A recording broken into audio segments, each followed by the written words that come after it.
Hello. Part of this project. Hello, Mr. Yoshi. How are you, sir? Doing good, doing good.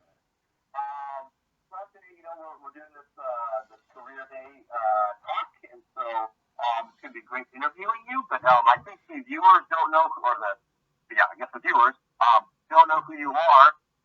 So if you wouldn't mind introducing yourself, giving us your background, education, hobbies, so on and so forth, it'd be great.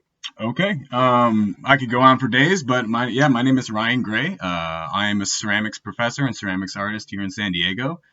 I've got a bachelor's degree in ceramic arts from SUNY Buffalo and a master's degree in ceramics and fine arts from State University San Diego, SDSU.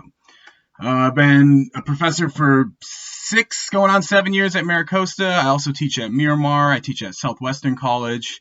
I started a couple of nonprofits, or helped get a ceramic studio start in a couple of nonprofits at the Lux Art Institute and Charity Wings Art Center.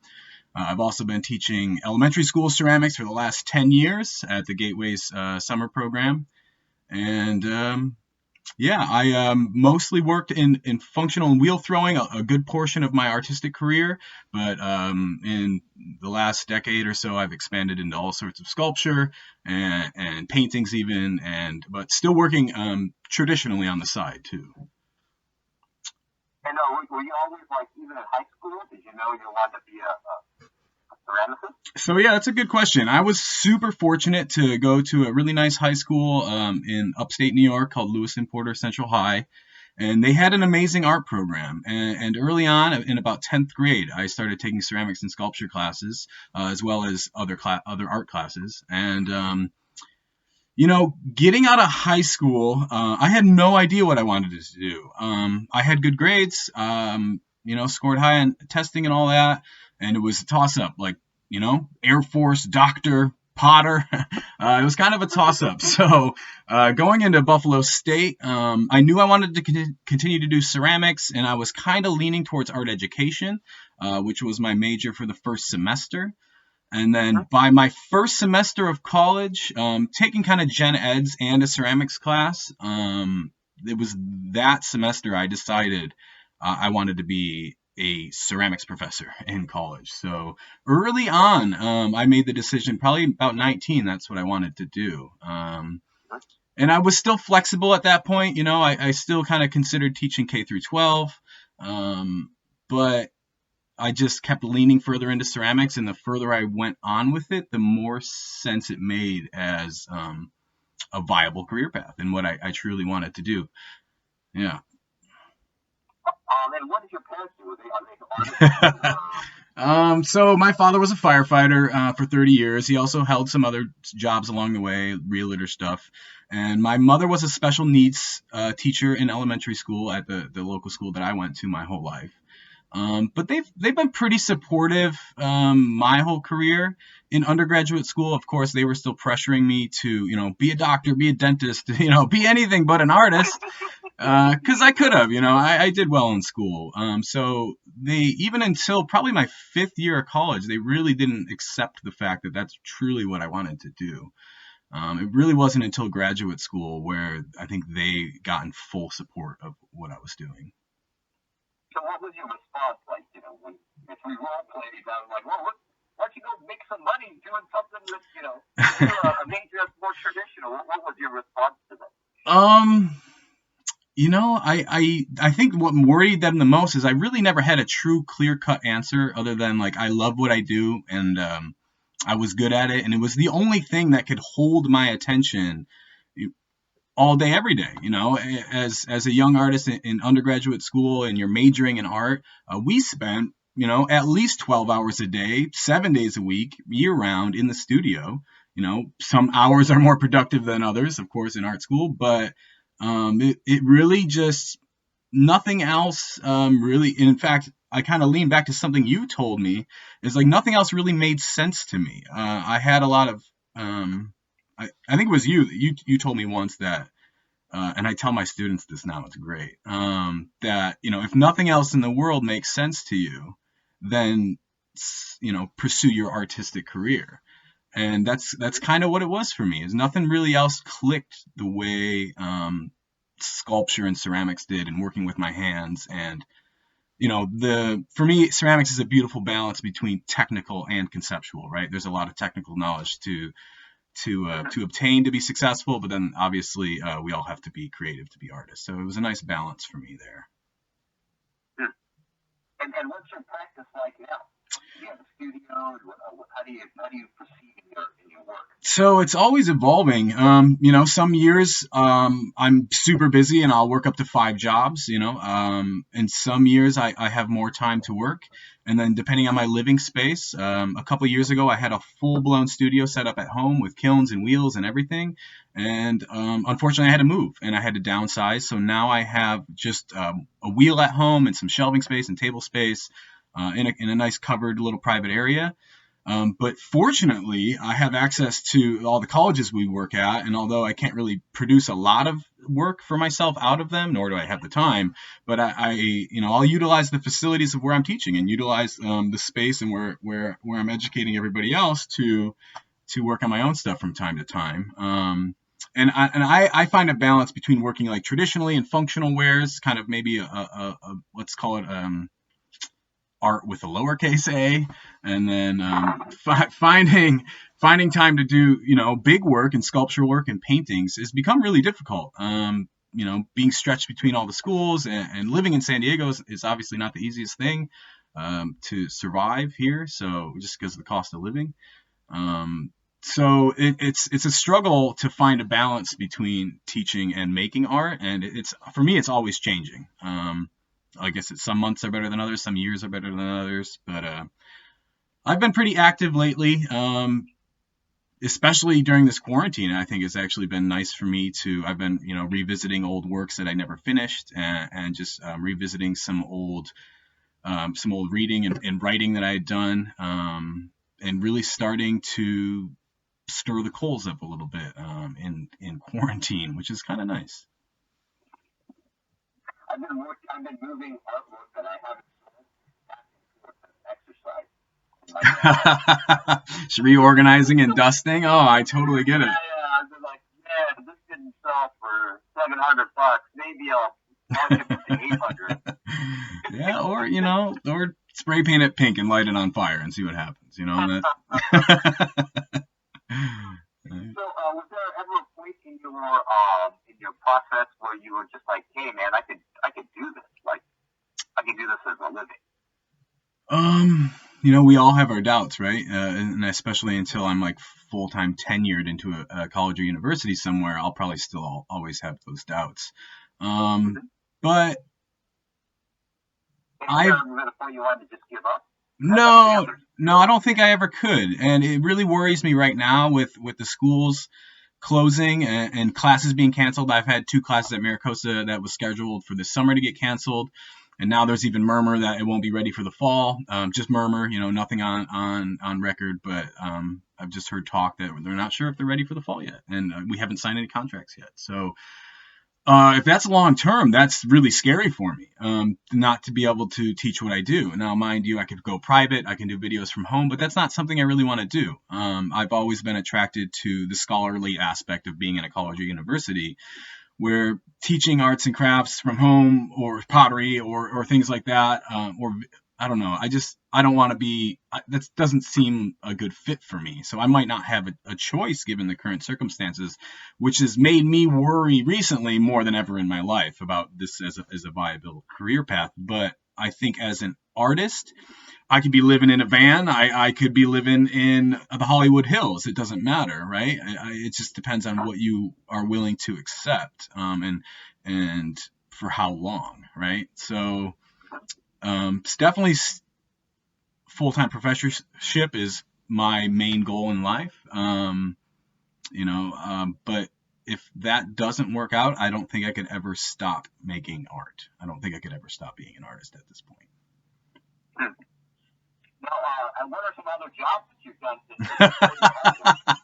done? Man, everything over the years. I worked in the restaurant industry and the bar industry for 15 years. I spent time doing house restoration. In fact, during quarantine, I've been helping do a close friend of mine, Aaron Skolman. You probably know Aaron. I've been hanging drywall at his house for him. And and I've painted houses. I've done boat refinishing, some mechanic work. I don't know, you name it. Honestly, I've had all sorts of crazy jobs over the years. One of my favorites is I used to hang Christmas lights for in the winter for a living. That was wonderful.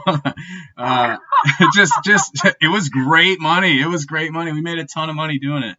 Everything. I don't know. I've done a See, I ton. wouldn't mind the hanging part. I would not like the unhanging part. It's easy. Painting. So the hanging takes a huge team of people, where the unhanging, it only takes a couple of us. We just go and rip them all down. It's quite easy. Yeah, but you got to put them all back in the boxes, right? So each customer has their own box. So we have a bin for each customer, and then that has their name on it, and that's their bin. And next year we pull out their bin, and we're ready to go.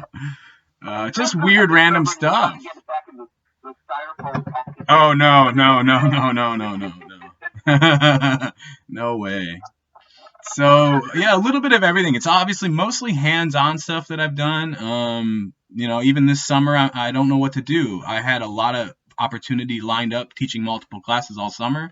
I would have made a great living doing it, and out of my, extenuating circumstances is preventing me from do that. And I don't know whether or not to just collect unemployment for the summer or go back to a trade skill or something else. It's a slippery slope for me. Once you get lost back into like the service industry, it's hard to walk away from again, because you do make good money and it's cash, and or some of it's cash, right? And of course I claim it on my taxes. But it's a slippery slope. So I think for this summer, I'll probably just do unemployment and work on my art and just focus on my teaching and read and be an artist. I think now's a really good time for me to do that and just take advantage of my unfortunate events, right?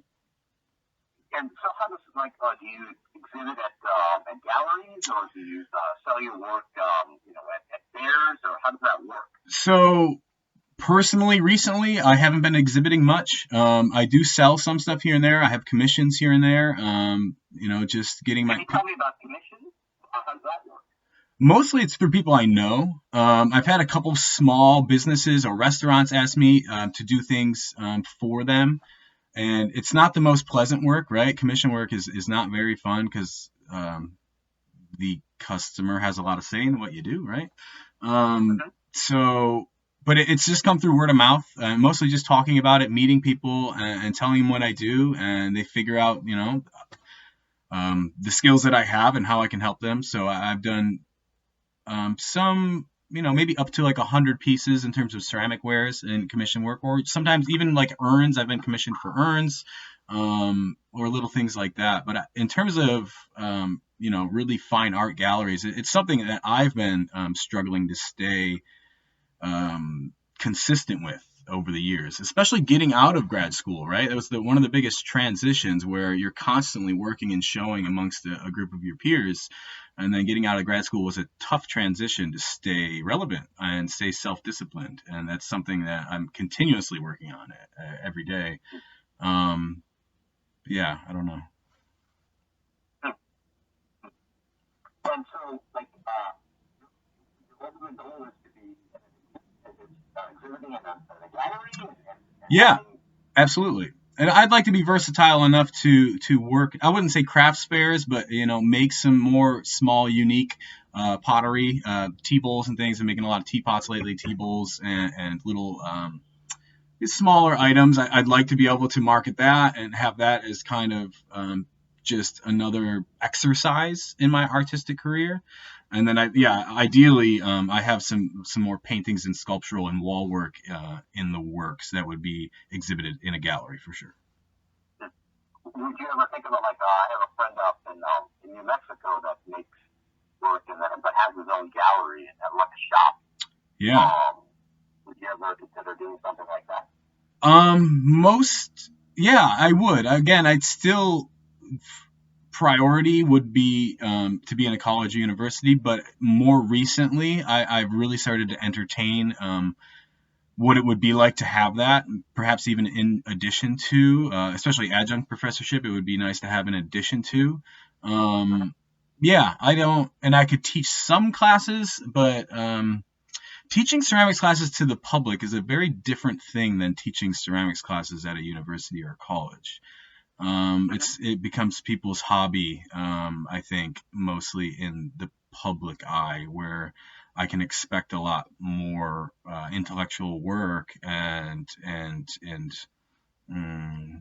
and I don't know, lack of better words, potential out of college students. But yeah, it would be nice to have a home studio and a shop to sell my work out of. That would be incredible.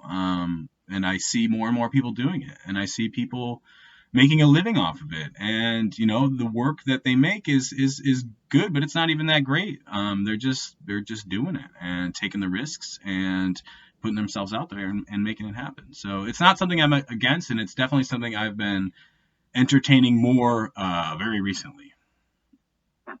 Hmm. And how do you think you get your foot in the door in your kind of world? What should an up and coming ceramicist be doing? Um, well, if you're going to school for it, if you're in the college setting, if you're in the academia world, all my opportunities came from recommendations, right? I did a good job in school, I think. I tried, and that's what kind of got the ball rolling. So, never really undermine the potential that your professors have, right? Your mentors, because that I think that's a huge thing, right? It's all about who you know. It kind of is, but it's also these people, but they have to vouch for you. So that has been the biggest thing in my career. But just to stay consistent, stay relevant, and I don't know, yeah, just keep making and keep putting yourself out there. I think for me personally, putting finished work out there can be a vulnerable thing, right? Submitting this to the world as a living piece of you as an artist, right? But not to be afraid to do that. And even if you're not love it, somebody will, and it'll help you move on, right? And it helps you keep producing. So, and not to be afraid to take risks and take tangents. I think some of my most successful art that I've made have been completely unplanned or a complete accident or a complete tangent from what I had previously planned, right? So that's a big thing. I think in terms, if you want to be an artist as a career, you have to be flexible, right? You have to be willing to change ideas, change locations, change your teaching philosophies to based on the demographics. Like, you have to be really amorphous as an artist, and it's not only beneficial for your career, but it's beneficial for your art. Is to let yourself make mistakes and let yourself evolve. Um, and you might have to take a couple steps back at some point in the future if you take a wrong path, but that's okay. You would have never known. So yeah, ultimately it's just take risks and let yourself evolve in your home life, in your personal life, in your professional life, and in your artistic life. Let that be open for interpretation. Let that be open for change. Because I'm sitting here today looking nothing like I did a few years ago, and that's just yeah, Yoshi, I wish you could see.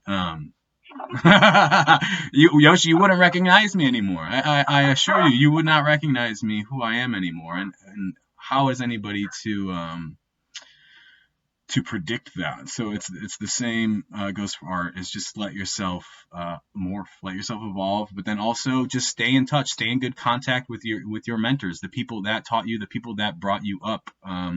Will continue to help do that. So I just did a good job at what I did apparently, and I got when I got out of grad school, I applied for about 10 jobs, just right off the bat within the first semester, and I got one call back from a a little shop, a little mom and pop shop, and that was it. And I didn't know what I was gonna do. And randomly it's funny because I was working with Aaron Skolman that day. I got a phone call from you. And Richard Burkett I think it was Richard, had recommended me to you to hire me. And since then, I've just gotten recommendations from my colleagues and my peers and all that, and everything panned out. So I think the people around you, right? It takes a village. I think the people around you really help bring you up. So it's good to make good communication and good friendships and good professional relationships with people. Yeah, that and time again, speaking with the number of artists, like the 8 artists that I've spoken to, but that comes back and be nice and build good relationships. Yeah, ultimately that's it, right? Because, people get a bad rap. It's a small community here, especially, I mean, we're pretty niche. I don't think people realize how niche ceramics art is in San Diego. It might seem we have a lot of opportunities, a lot of jobs, a lot of universities, a lot of colleges, but it's a pretty niche thing, and we all know each other, right? And word gets around real fast. So, yeah, be a good person, be honest, be sincere. Be sincere with yourself, be sincere with your art, be sincere with your students, and I think that just goes a long way. Yeah, you mentioned, like ceramics has this rap of it being a hobby, right? Like Yeah. a lot of people do it as a hobby. Now, what's the difference between a hobby ceramicist and a professional ceramicist? Oh, we could talk about this all day, right? I've taken entire graduate level classes talking about the difference between fine art versus craft, right? Um, Like traits do you think you need to cross over from somebody that is a home ponder versus somebody that is a professional ceramicist? I think there's a few different ways people can do it. I think in terms of a piece, obviously, if it starts to evoke deeper emotions for people, thought provoking, right? That's kind of a given. Then it becomes maybe a more of a higher art. Um, and ceramics is a weird place where there's so many artists still utilizing the vessel, which I think the vessel being a functional object in and of itself is debatable as art, right? Because it kind of has a purpose. It has intentions other than contemplation. So ways people have brought in their more personal and emotional thoughts and feelings, their own personal life, telling their tale, their more thoughts and feeling into it somehow. I don't want to define how. People have made kind of ceramic art that can be more political or more like a social commentary. But I think ceramics, I think a big leap for me was when it didn't matter whether I made it out of clay or not, right? Why did it have to be clay? And it just seemed like the easiest way to get out an idea rather than um, following the process, right? So I think that's where people get caught up in the material and the process, and it starts to dilute the art. So there's somewhere I think in between, and obviously it's I don't want to put down, right? I have nothing but extreme respect for traditional ceramics. And that fuels half my life when I talk about making traditional stuff, is because I have such a love and appreciation for traditional wares. And it is an art form, but is it fine art? And I think it can be, but most of the times it's not. And that's okay. Um, but I think when it comes to fine art, it's like, I think it could be successful whether or not it was made out of clay. Does that make sense? Yeah.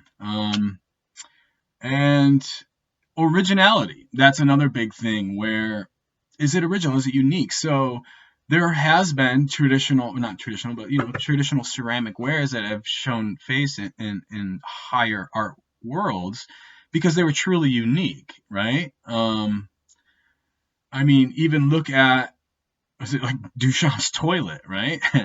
And was it just a urinal, whatever. Was it just it was unique, right? It was original. It wasn't done before, which made it art. So I think ceramics has that opportunity to just be. It can be something new if you have an original thought, and it could be a commentary on the idea of ceramics as an art, right? Or it could be anything else. I think you can either be emotional with it, you can be political with it, you can be I'm sorry, I lost what I was going to say. Or you can just be unique and new. And I think those are three potential pathways to bring it to a higher art. Does that make sense? Where if I'm strictly just worried about the ergonomics of my handle and the clarity of my glaze and crazing and all that, then the art, I think, gets lost. So I don't know. Again, we could talk about this forever. We can talk about this for an entire day. And I got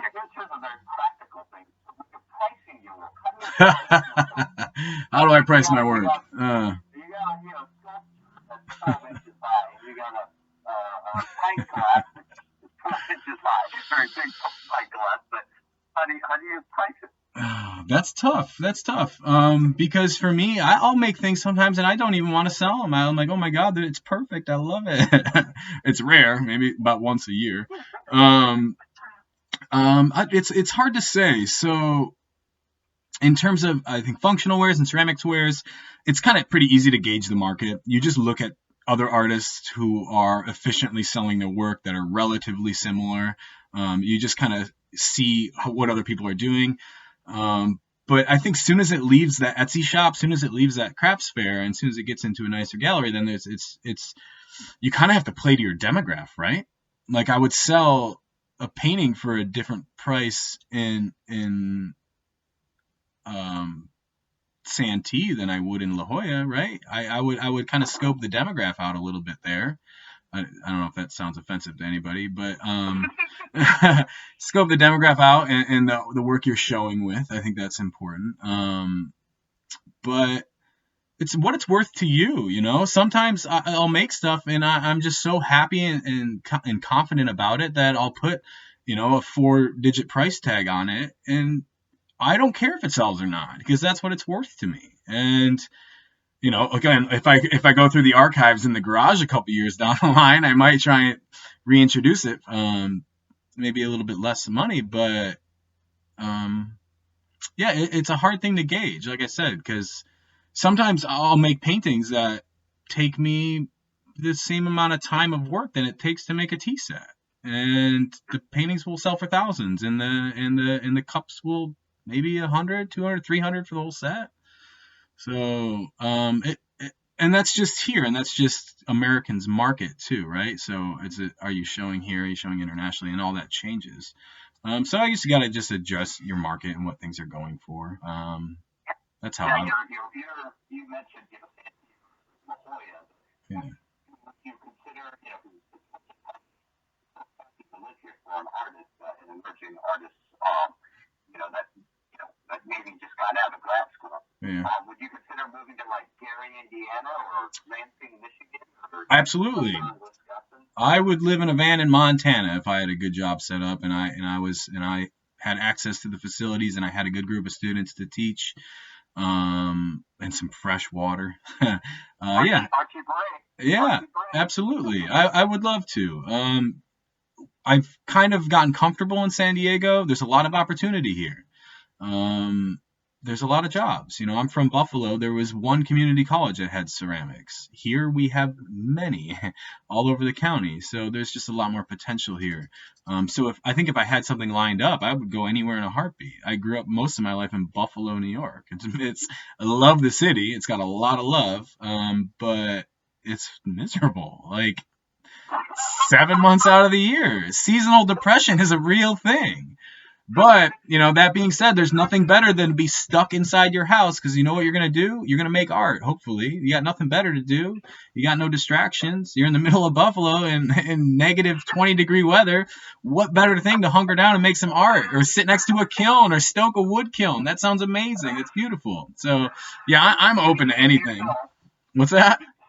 You can heat yourself Mm-hmm. and make art. Yeah, exactly. At the same time. You know how spoiled we are in San Diego, though? I just bought an aquarium heater for my throwing bucket outside because I throw outside, so my water bucket has an aquarium heater in it, and that's me battling like 50-degree weather. You're getting stopped right now. Hey, I don't know. Arthritis is a real thing, all right? Like, it's brutal.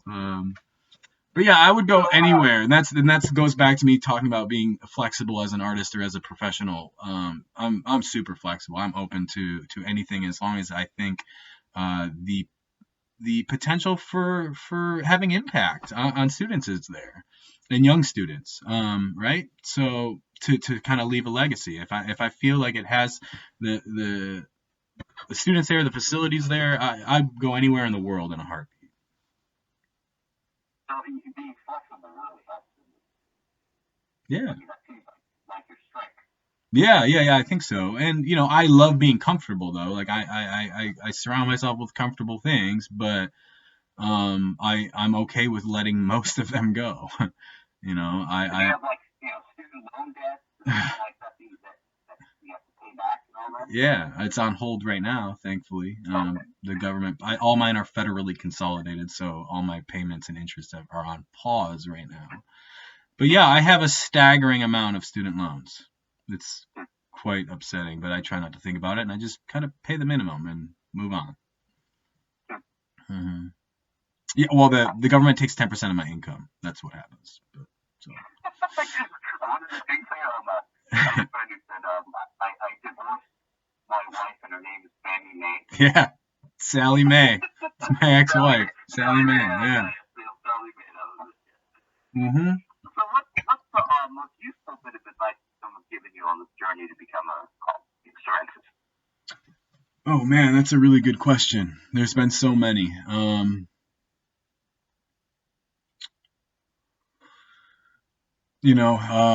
The most useful advice I've gotten. Yeah, just like I said, don't be afraid to take risks. Don't be afraid to try new things. Don't be afraid to try many things.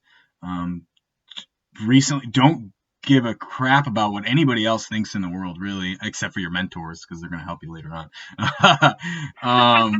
And just be yourself. Let yourself be yourself. And yeah, just stay at it too as a beginner too, right? A lot of people get frustrated early on because a lot of these things that we teach them in college, they're exercises, and they might not get it right away, right? So people get frustrated, people get turned off right away. But as an artist, there's 100 different alleys to take, right? There's 100 different paths to walk down, if not more, and you might struggle at one, you might be great at another. So just not to give up too much early on. Like let yourself really get into it for a couple of years with wholeheartedly with 100% effort before you really let yourself get down about things if they're not coming out the way you like them, or your career isn't excelling the way that you like it. Just be patient, because if the beautiful things happen when the time is right, right?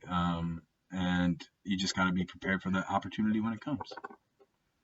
Be patient, be positive, be a nice person, and be a good person, be flexible, yeah, and have a good work ethic too. Like that's a huge thing that I'm appreciative of my New York work ethic, and just have that's it. Like I think a lot of times for an artist, and I think this is a reason why maybe your views have changed over the years, but it's hard to encourage young students to be an artist because sometimes I think we have the feeling that they are going with the path of least resistance, and it's not a healthy thing to encourage that. So it's I think to